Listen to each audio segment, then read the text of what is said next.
Hello and welcome to the show. It's awesome to get to meet you, Stefanos.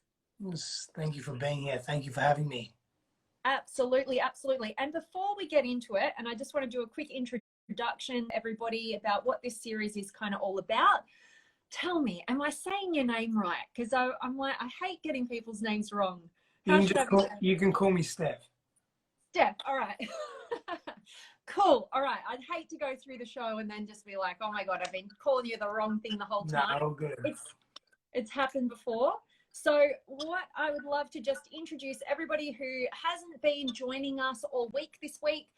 I just kind of got this idea that I'd bring some extraordinary souls together who are doing amazing things in the world, who are always looking to impact others in a positive way. And I thought, what better time than now to get some of that amazing inspiration and better perspective on how to handle the chaos that's sweeping the whole entire globe with this pandemic. So all about getting out of the fear zone into the growth zone. And I can't wait to introduce you to the incredible Steph. I'm just going to call you Steph. Oh my gosh, I'm going to butcher your name if I go any further. But what I love about your work, and I'd love to dive into a bunch of different questions that I'm super fascinated to ask you, is I love that you really seem to be of total service to the people outside there based on your own experience and your own studies and learnings. And you do it all with what I perceive to be such absolute heart. So it's an absolute honor. And I want to start off by asking you, what are you most grateful for in your life right now? Yeah, I was asked that question before on a webinar that I was on. We were all going through around and speaking to that. I'm really just grateful to the little things. I often am, honestly. I wake up in the morning, I get to squeeze fresh organic lemon in my water. I just, I have a toilet that has plumbing that takes literally the shit away. It's that level of gratitude, because I've traveled a lot. I've been to many developing nations. I've seen it's not that people are suffering, so we have such privilege living in the West on so many levels, and grateful that I have clean filtered water to drink. The air's fairly clean. It's a beautiful day. My biggest hardship is my training, and I've just moved into a new home, so putting furniture together, and which I enjoy doing as well. But it's not, I just feel very blessed and very grateful for very much the small things, and that's really what I'm grateful for. And these conversations, and thank you to everyone. Welcome to everyone that's coming on as well. But yeah, these conversations, these opportunities to connect in this way and just spread a greater message of connectivity, intimacy, and growth, expansion. I absolutely love that. And I think it's really helpful to hear other people's, gratitudes and to put things into perspective and to kind of see, oh yeah, I've got that too. Maybe I've missed that a little bit. And I think that's really, really powerful. And one thing I also wanted to do was congratulate you on your recent marriage to the beautiful Christine Hassler. That was awesome. I saw that. I had the pleasure of getting to interview her a few years ago. So yeah, awesome to see you guys connected. You both do amazing work in the world. And so what I wanted to dive into with you, firstly, is asking you a little bit about what inspires you so much about the work that you choose to do. And also on top of that, if your inspiration is being magnified during this time of chaos for most people. Yes, most definitely being magnified. I wake up every morning, I go to sleep every night. During the day, I'm thinking about how can I serve, how can I create, what can I create, what do I need to be and do within myself in order to serve at a high level, to be able to connect and communicate at a deeper level. I saw one of my brothers and one of my business partners, George, George and I speak almost on a daily basis with respect to that. We inspire each other. His capacity really inspires me. And he's not like working 15 hours a day. It's not about that. It's about the deliberateness. It's about the intention, the intentionality and the posturing when we're in that space. And so I'm more inspired than ever in the chaos or in the confusion or in the uncertainty. Again, because I have the privilege, I'm not naive to that. I have the privilege that I haven't lost my job per se. I'm not wondering where my next meal is coming from. It is an honor and a privilege to be able to have the capacity to think about, okay, how can I serve? How can I really, really go deeper into what it is that I'm giving the world, but also giving myself. And I'm using it as a time to also go deeper within myself. My stillness practices deepen, my breath practices deepen.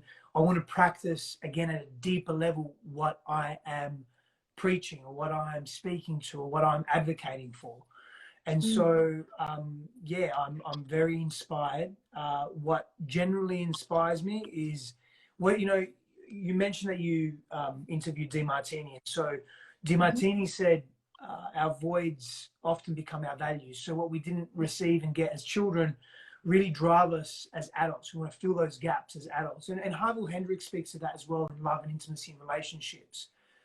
And so for me, what I didn't get as a kid was connection, intimacy, and feeling safe. And I got a lot of volatility and isolation, and at least my perception of it, right? What I made my life mean.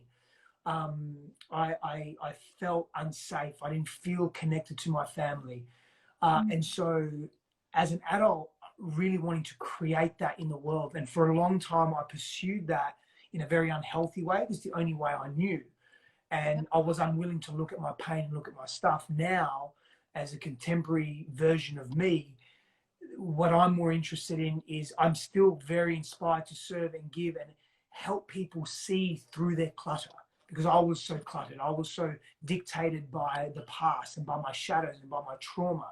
And so I'm inspired to help people break through that density, or what appears to be density, in order to see themselves and see their truth, because what comes from that is fucking phenomenal and mysterious. It's different for every person, which is exciting, right? Like being in the element of the mystery and the uncertainty. Like we talk about clarity really being important, and clarity is important. Clarity is not everything, but it's so important. Having a clear vision. I often say it's harder to let go of an old habit or an old pattern that you are struggling with, or that is unhealthy, if you don't have anything to fill that gap with. Now, that is very true for so many, because for so many, it's too much of a big leap to just go into the unknown or the mystery. But that's where we need to go. We need to head there more. And Joe Dispenza speaks a great deal to the mystery of the darkness or the blackness. And that's sort of beyond the speed of light. We're entering a realm of quantum physics, but in it from a psycho-spiritual perspective, it's being in the mystery. It's being in the uncertain. It's being comfortable with the uncomfortable, being comfortable with the unknown. And if we can get there more and more often, because that drives me, that inspires me, the unknown inspires me. Okay, so what can happen today with me just sitting here, or me creating, or what can be next without me having to orchestrate and control everything? That's very inspiring for me as well. Oh my gosh, you just poured out so many different rabbit holes I'd love to take you down with everything that you just shared. That's awesome. So I want to take you back to a couple of different things. And one of the first things you mentioned was around this concept of feeling privileged, being in a privileged position. And I want to ask you, because I see what you're saying from that, and I see the positivity or the empowerment of that, of just owning, hey, there are people who are dealing with not as great circumstances. Yeah. Maybe I've got a better situation here. But how much of it comes down to privilege versus choice? Because I'm always about, like I know you are as well, like putting people at a choice point so that they feel empowered, and they're not just like, oh, well, that guy's got everything. Of course it's working for him. I give up. So what would you say to that, the privilege versus choice? So Advaita Vedanta, which is a way of being, a way of choosing to evolve, essentially, would say there are two arrows. The first arrow that hits us often does damage, but it's not as much damage as we think. It's the second arrow that has a capacity to do more damage. The first arrow is the environment, is everything that's out of our control. The second arrow that hits us is, do we choose to react or do we choose to respond? And it comes down to a choice. Now, when you ask that question, the reality of it is choice is influenced by many factors. One of them is environment. One of them is upbringing, history, the synaptic connections in our brains, our belief systems, our value sets. So there's a little bit of a fallacy with respect to making conscious choice, right? We think we're in a lot of power, this free will, and we are, and we're not. And Advaita Vedanta again says yes and no. Yes and no. So I believe we have choice and we have a capacity to execute choice for the vast majority of the time. However, we also have to understand that we are not victims of our circumstances, but we are impacted by our circumstances. And knowing that, appreciating that and accepting that actually empowers us to make more profound choices that take us down a particular path. So we're not victims, we're not helpless, we're not hopeless like so many of us are now in this time. People are losing their shit. People are struggling to stay in their own homes that they have built for themselves, whether they physically built it or they're just renting it, that doesn't matter, but that they've created for themselves. Now they don't want to be there because their freedoms are taken away. I feel that. I feel the anger. I feel the freedom being taken away from me, so to speak. But who and what is taking it away from me? Like really like so right here, right now, you and I are having a conversation, and outside of this conversation, nothing fucking exists. Nothing exists. So you're safe, right? Are you safe right now? Totally. Are you nourished right now? Yep. You look super healthy. So there's no, the moment you pay attention to, coronavirus, COVID-19, or everyone's dying in Italy, or America's the world, and like that's a story. These are stories, and they're real, and people are suffering. I get that. And if you are helpless, hopeless, and if you are stunned, like in a victim state, and like a stunned mullet, literally, like a stunned fish out of water, what good are you to contributing to any collective movement or evolution in a direction that is healthier for us as a global society? The answer is minimal, right? And so, yeah, we do have a choice, and it's very important to know that it's not the environment that hurts us the most, it's how we respond to the environment. And Viktor Frankl speaks to this in Man's Search for Meaning. It's beautiful. I love it. Where this is a guy that's behind bars. It's in Nazi concentration camps, and he's still choosing. He's making a choice. I mean, I think to me that's pretty epic, if you ask me. So I think about those things. I think about people that have endured hardship, and I think about the times that I've endured hardship, and the choices I made and could have made, and the choices I want to make now. And so I go into that place. So yeah, a long way of saying choice is important, and we have to accept some truths around where we are in life as well. Oh, you would be amazed at how many of my interviewees this week have mentioned Viktor Frankl, Man's Search for Meaning. Yeah, what's relative? Absolutely. And, what I'm really hearing from what you're saying there is, it's about knowing your starting point. It's about looking at the reality of your situation, knowing that, yes, there are those environmental external factors that are going to impact us. But then, like you said, that second arrow, knowing that from that place, you're at choice point. And despite your circumstances, despite your past, despite all those things that are no longer changeable in your current space, it's about, okay, how do I want to respond to this situation, not in comparison to other people, which may put me in the victim state, but actually moving forward and empowering people. And what I love about these sort of conversations that we're having right now is that I feel like it inspires people to step up and be the leader in their lives. And that's why I really, really appreciated your perspective then. And oh my gosh, there were so many. I feel like I could talk to you all day and have so many questions that I'd want to ask you. But I wanted to just tap into this little piece that you said before around helping people see through the clutter. So could you give people perspective on like what is the clutter that they may be experiencing right now, and how can you help them to just see through that clutter and get to the other side during this time? Yeah, the clutter in its most simplest form is the past just repeating itself over and over again. And it does so just to keep us safe. So for example, most of us experience some level of pain or trauma or difficulty, and the way we interpret that usually leads down the rabbit hole of I'm not enough, I'm not good enough, low self-worth, I need to do more, I need to have more. There's this deficit, it's coming from lack and scarcity and fear, right? And so in a subtle way, in an unconscious way, through the unconscious mind, we repeat these patterns of the past, and we think we're living presently, and we think we're making all these amazing choices, or these choices where we're making them, but really we're just being informed by past neuronal networks that have been laid down, past coping strategies that we've brought in, that we've created as children to help us survive and at least feel some level of safety, that we've brought into our adult lives. The reason for this is because the brain is a pattern recognizing machine. So neurologically, we're just recognizing patterns. And if we see anything that's similar, that resembles a trauma or a pain or a difficulty that we experienced in the past, these coping strategies come in, and they're reactive, they're not responsive. And so they're just on repeat. So that's the clutter. That's part of the clutter. It's the shadow stuff that comes up, right? It's not bad. However, we don't deal with it. And so it just keeps repeating itself and perpetuates in our reality and our relationships. How do I help people deal with that? In a variety of ways, using many different tools. So fundamentally, I'll sum it up very, very simply. There's two ways that we register, two core ways that we register trauma, or in fact, any experience for that matter. So there's a wiring that's happening neurologically in the brain, but let's look at it mentally more than anything else. So mentally, emotionally even, okay? And that is the stories that we tell ourselves, or the memories that we have about those particular experiences. That's why talk therapy can be very useful, because we're rewriting the stories that were once associated with pain and drama. We get to reframe them. And in doing so, we change the physiology of our brain to some extent as well, because the brain's plastic. And when we're doing that, we're feeding a healthier loop, right? And the second way that we register any experience, but let's just speak to trauma or difficulty here for a moment, is in the body somatically, so in the feeling body.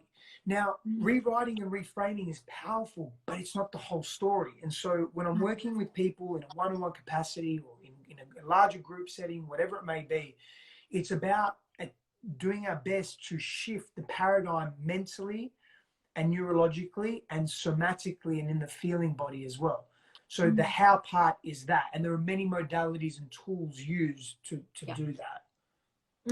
Okay, that is awesome. I love how you explain that clutter, because I'm with you on that. Being aware of what patterns are driving you, and making that realization is probably one of the most confronting, or humbling, I should say, situations we can ever be a part of. And I know you're huge into your work with relationships. I love this area because I feel like it's such a good wake-up call vehicle for your own patterns, because a lot of people, as you know, take themselves and their patterns to the next relationship and the next relationship and the next relationship, until they realize, hang on a minute, maybe I'm the common denominator. Why am I having these same experiences?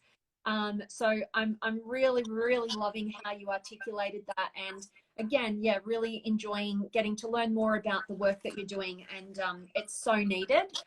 So the next thing that I want to dive into with you is around connection, because the reason why I put together this little series this week was really because I just sat with myself. I was having sessions with clients, and I was talking to people from all across the globe, and we're all kind of talking about how similar our experiences are on the personal level.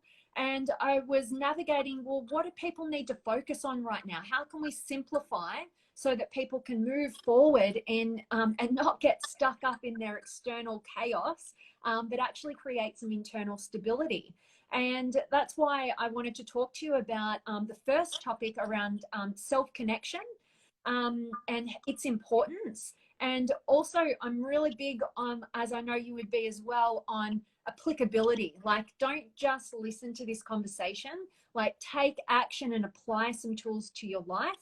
So the question I have for you based on all of that is, what is your best strategy for connecting with the self and creating an internal stability so that we can all be navigating external chaos in a much better way? Yeah. So I want to take a balanced or harmonious perspective, because I think that's what the world needs, and that's what we're being reflected, right? So when we look at the world and we look at one of many reasons as to why we are where we are today is because we've been, if you look at it from a place of dichotomy or polarity dynamics, masculine, feminine dynamics as an example, you look that we've been in a very shadow masculine space for a long time, controlling, autocracy, oppression, judgment, subjugation, forcefulness. And now we're almost all hyper passive. We're helpless, we're in this victim place. It's like we're in this shadow feminine now, and that's not healthy. Either both are not healthy. They're extremes. And so to answer your question, a balanced approach. So routine is imperative, and that's a masculine paradigm, right? It's a masculine energetic. Doesn't mean men only do it. We all have routines. Just masculine energetic, okay? It's like when you're looking at wires in electricity, they call it male, female wires. They're just polar opposites, that's all, but they're complementary opposites, in fact. So having structure and routine, what does that look like? Going to bed at a particular time, getting up at a particular time, having a morning and an evening routine. Maybe your evening routine is having dinner at 6:30, and have some flexibility. You don't have to be super rigid, and don't be hard on yourself, and I'll come into that in a moment, but don't have to be super rigid, but just create some level of routine in your world, because that's going to really help you deal with the uncertainty, because routine is certain. Routine is that, oh, I know what's coming next. So you feel this calmness and safety within, at least neurologically and in the enteric system. So in your physiology, you'll feel that safety, more unconscious than anything else, but you'll feel it, right? And it will impact your thoughts and the emotions that you have as well. So that routine in the morning, in the evening, could be having dinner at 6:37. It could be doing some reading, maybe watching a movie even, that's okay. And then going to bed at a particular time and having a routine for going to bed, whether there's some hygiene involved, whether there's some reading again, or maybe some journaling, whatever that looks like. Maybe it's companionship with your partner. Maybe it's getting on the phone with mum or dad or a sister or brother or a friend, whatever it may be. And then in the morning, you have that routine as well, where maybe you're waking up in the morning, there's a protocol that you have, like a health protocol. Maybe there's a meditation, some reading, some journaling, some breath work, some movement, exercise. Maybe it's doing some work and answering some emails. Whatever your routine is, have a routine. And it's helpful. So I'm giving you a framework, right? You feel the framework how you want. The second part, which is a more feminine approach, is ensuring that you're doing some healing work for yourself, especially during this time. And so that really, the feminine part is kindness, compassion, and self-care. And so that looks like being kind to yourself, noticing how you're speaking to yourself, allowing yourself to express emotions in a healthy way. If you're feeling fucking angry because of what's happening in the world, can you go through some anger emotional release techniques, whether that's getting on your bed and hitting the mattress over and over again until you're exhausted, and screaming into a pillow and swearing and releasing that so you're not projecting it onto friends and loved ones and onto yourself. Self-care is important. That may look like having a bath, having a warm shower or a cold shower, cold, hot therapy, engaging in novelty and fun and play in your day or your week. That's part of self-care, right? It's part of that feminine approach. So self-care, compassion, kindness is one framework or component. I've given you many examples of what that looks like. Routine and structure is the other framework or component. I've given you many examples of what that looks like. Fill it in. Make it happen for yourself. And this isn't about distracting yourself from feeling pain. No. I want you to feel pain.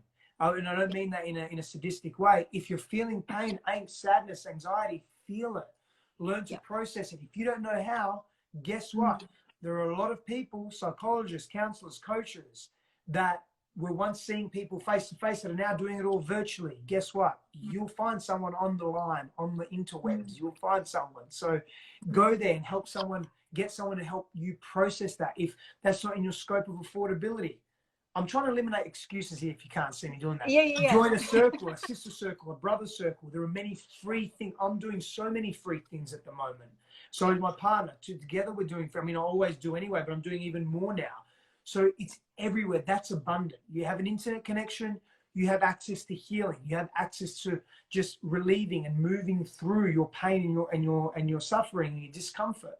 So routines and structure. Creating some more known in your life is very important, and meet yourself with self-care. Meet yourself with self-love, compassion, kindness. Boom. Oh my gosh, so much again in what you just said then. What I loved was I was kind of picking up that it's like you mentioned earlier around these patterns that we unconsciously play. What you're suggesting is like using that tendency that we have as human beings to fall into patterns, but using it in a conscious, empowered way where you're actually selecting the patterns that you're going to, that are going to move you in the right direction. Actively. Absolutely. And what I also loved about what you mentioned was just you took both angles, right? The balance that you're talking about. So consciously choosing the balance. And something popped up for me. I always take this kind of off the you know, the script. I don't do scripts very well. But what I really caught from you there was almost like I had a little realization that I just maybe like to run past you, because I know this is your area of expertise. But in terms of having that, as you call it, the shadow masculine, the shadow feminine, and seeing how, you know, this pandemic is kind of trying to bring us into balance, trying to wake us up to those shadow sides. So we're kind of at choice point. Do we want this? Do we want to change? Are you seeing that because I see this in relationship dynamics all the time. I've experienced this personally as well, where we can get so hyper-focused on the man needs to be masculine, the woman needs to be feminine, and we discount or judge each other for having the experience of the other side.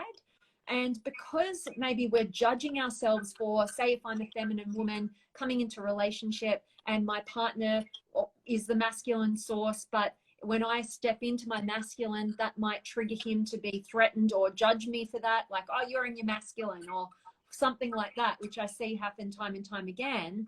Are you seeing that dynamic of self-judgment of the other side, of the balanced approach to being a human being, plus coupled with the external element of that challenge or judgment, actually forcing people to have this kind of shadow side come out, instead of consciously choosing to go, you know what, like, in my intimate relationship, I realized that, you know, playing this role is going to create more of an attraction and an intimacy, but then I'm not going to discount this other part of me, and I'm going to continuously build that and bring balance to myself so that that shadow side maybe doesn't come in and trip us up.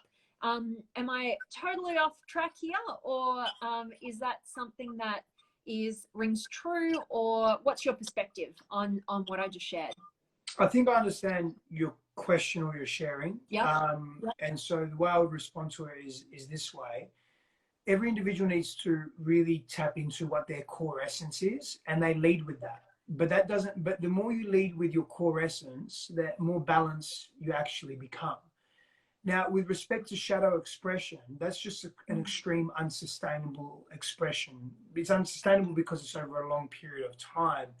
And it's extreme in its behavior, that it's either an avoidance of something that needs to be looked at within you, or it's projecting a great deal of pain and pushing others away. And there is more to just that than extreme behavior. Or it's socially unacceptable, or it's volatile, or it's purposely hurting others. So there's many elements to the shadow behavior.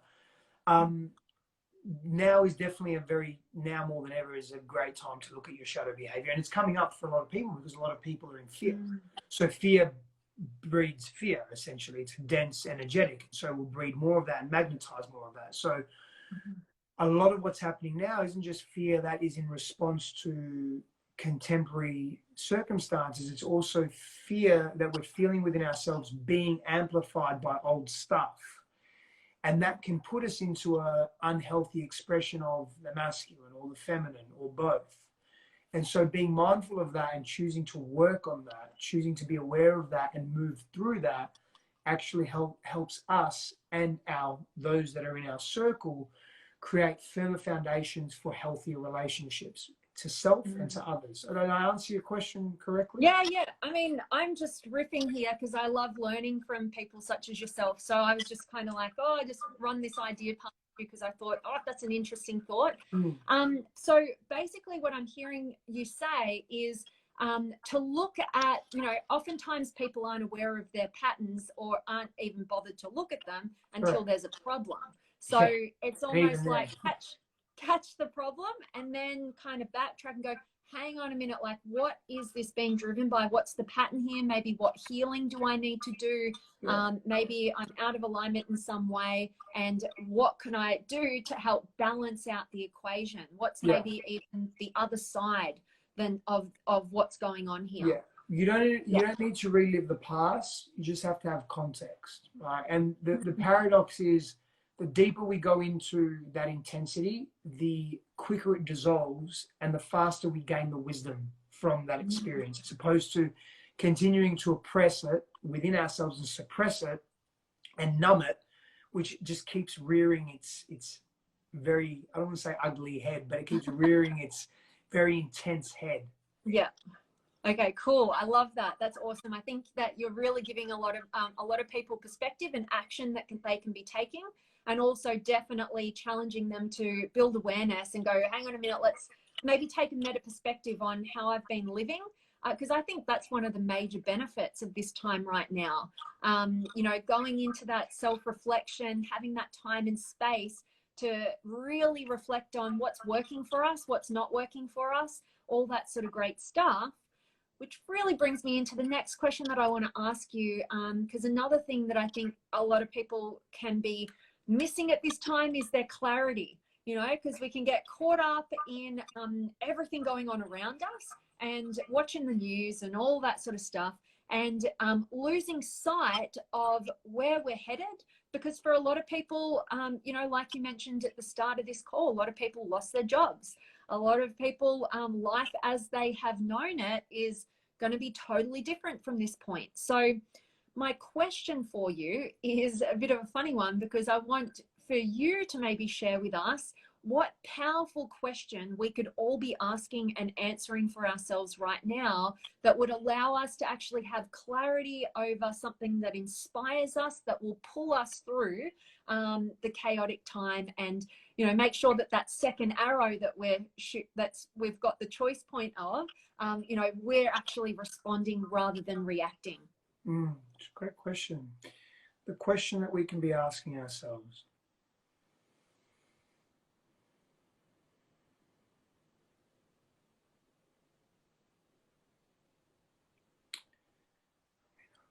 I keep coming back to this. I mean, when you were asking the question, this is the question that popped into my mind. I didn't initially say it because I thought, oh, let me just feel into it a little bit. Let me just be patient with it. But the question that's coming up for me is consistently asking, who am I?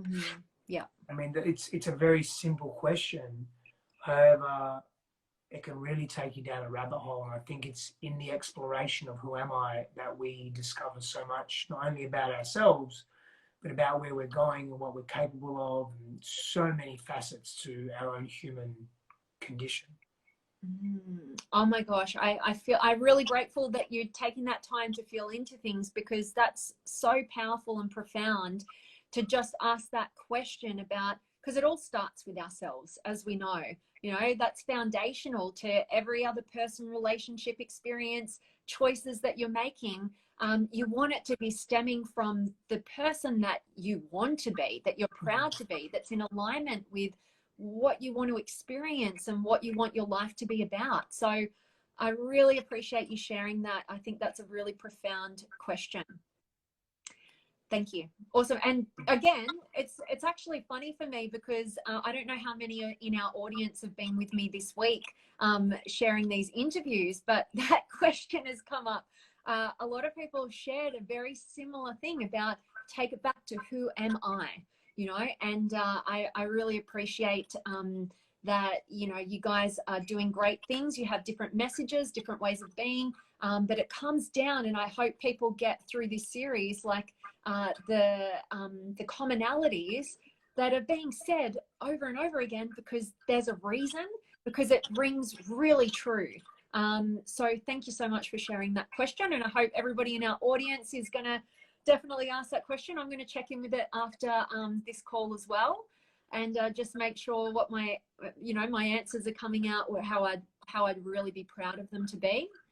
And that brings me to another question that I'd love to ask you, because again, you know, having some challenge in our life at this time But I know we can look at this pandemic and we can look at, oh my God, like there's so much challenge. How about a little bit of stability here?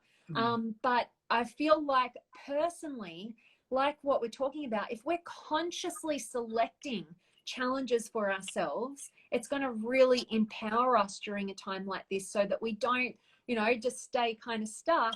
And we also build upon understanding and getting more connected to who we are through challenge, through uncertainty, but in the safe container of conscious choice that will move us forward in the right direction. So my question is, what inspiring challenge do you suggest that all of us do today, so that we can ensure that we're continuing to grow and expand during this time? Whatever it is you've been avoiding. Boom. Oh my gosh, that's so good. And I loved your just boom. This is exactly it. Okay, cool. And I could say to you, go run 30 kilometers. Yep. Someone would say, that's not really challenging for me because I run about 190 a week anyway, so 30 is easy. Well, I could say, you know, journal 1,000 words every day for the next 30 days, because that's going to help you be reflective and understand yourself and express emotionally. Some may say, well, that's easy because I journal like 3 times a day, 2,000 words. So whatever it is you've been avoiding, go into that, lean into that, because that's where your growth edge is. Oh my gosh, I think that's my favorite challenge actually of the week. So I really appreciate you saying that. It's so simple, so true. And I want to challenge you and ask you, what have you been avoiding that you maybe need to move toward?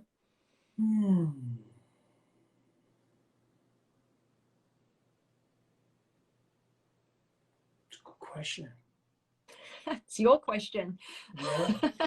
Yeah. Yeah, that's right. It is. Yeah, it's all...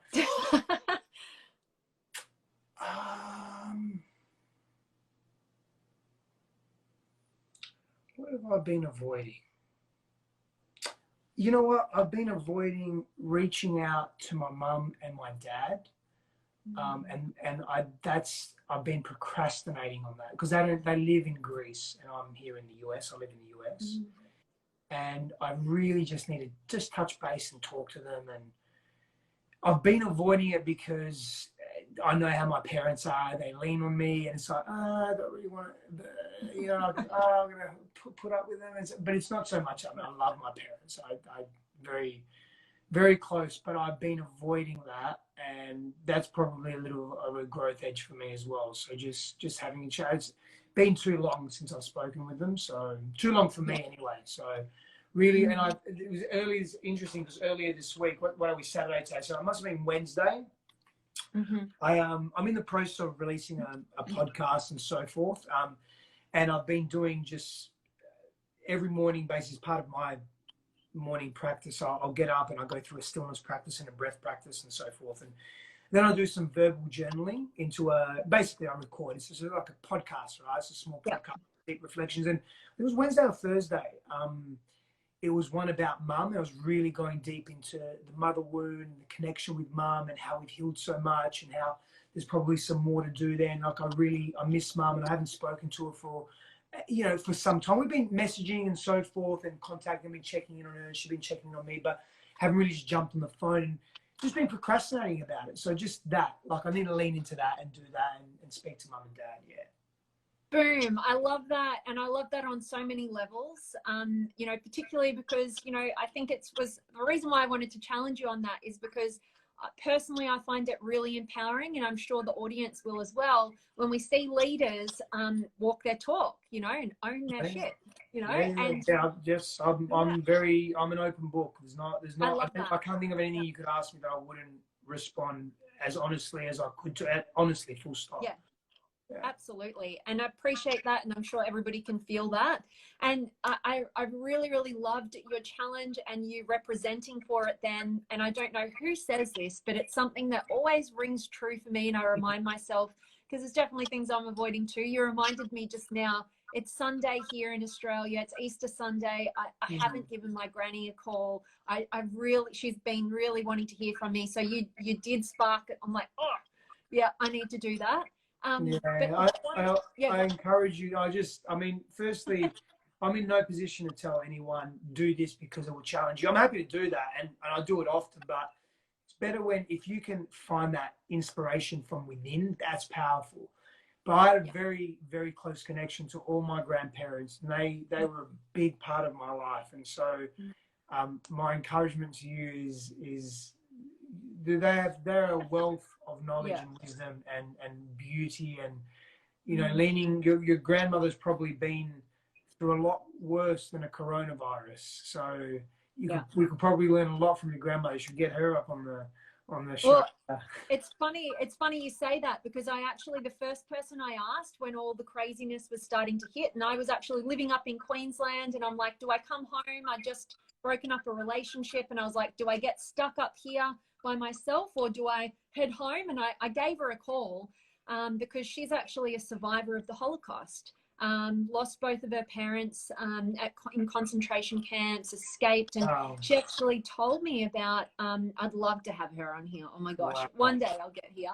But she told me she could remember the day that World War II broke out, and she was 13 years old, and she could tell me about what the experience was. And man, it was a lot harder than us dealing with coronavirus and all the support that we've got, and the internet connections, that we can make so much more happen in this world. So got to put things into perspective sometimes. And absolutely. And without taking away from the present moment, but sometimes it helps. Absolutely. Just perspective, just getting back into balance and seeing things as they really are, not worse than they are, or even not better than they are. Just bring yourself into reality. Absolutely. And that quote that came up, I have no idea, maybe somebody in our audience might know who this is from, but I'm always reminded of it based on your challenge, which is the very thing that you're avoiding is the thing that will set you free. So that's why I'm just loving that challenge. Sick. I'm taking part in it. I hope everybody else will as well. And I just wanted to say what a pleasure it is to get to meet you and connect with you and dive into your wealth of wisdom. And I wanted to just ask you if there was any other things that you wanted a message that you might have had that you'd want to share with everybody listening right now, whatever comes to heart or whatever you're feeling into. Yeah, I mean, hard times create strong people. So it's okay that we're going through some hard times right now. And I think if we embrace that and accept that and step into that, and without pushing it away and resisting it, because we'll just keep persisting at some level, right? The second arrow, how we're choosing to be with it. If we lean into that, it's going to give us a deeper sense of self and connection to self. So lean into the tough times as best as we can with the tools that we have. And be kind to ourselves in the process. and just one more thing on that, like fucking grunt, like get in there, and if it's uncomfortable, get in the discomfort. Maybe create some discomfort in your life. Those challenges that you spoke about, create some of those challenges in your life in a healthy way, in a deliberate way, to help you cultivate confidence and resilience so that you feel better about the challenges that are happening externally, and you're able to deal with them in a far more proficient way. Oh, I love that. And what I'm really enjoying is your balanced perspective on everything that you're sharing, because what I'm hearing is to kind of surrender to what you can't control, but have the grunt and the conscious direction and intention and the deliberateness to actually move forward from a place that you are connected to who it is that you're proud to be, and that you're moving in an inspiring direction that is ultimately going to inspire others to step up and be the leaders in their own life as well.